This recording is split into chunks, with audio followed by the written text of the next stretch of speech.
Moi, comme tous les petits garçons des années 60, j'ai grandi à l'ombre tutélaire de Lino Ventura, dont les films passaient au cinéma ou à la télévision, et c'était notre gangster préféré. Nous ne savions pas qu'il avait fui l'Italie de Mussolini avec sa mère pour s'installer à Paris en 1927. Ni que son père les avait abandonnés et qu'il avait dû travailler très jeune, il n'avait que 8 ans. Encore moins qu'il avait été enrôlé dans l'armée italienne pendant la guerre et qu'il avait déserté.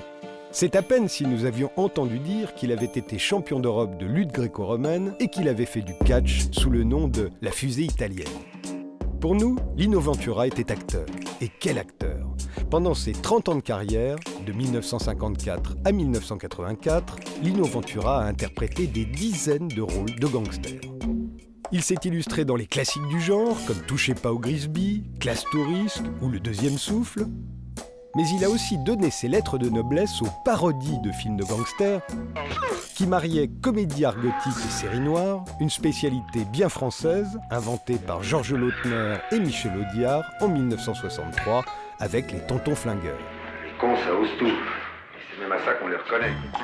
Dans la même veine humoristique, il tourne La Métamorphose des cloportes, Ne nous fâchons pas ou L'aventure c'est l'aventure, qui multipliait les mots d'auteur et les paires de claques. Il est très rare qu'un acteur soit aussi convaincant dans l'idéalisation et dans la caricature d'un même personnage. Lino Ventura y est parvenu sans jamais se rendre ridicule. C'est ce qui fait qu'il restera toujours pour nous le gangster du cinéma français.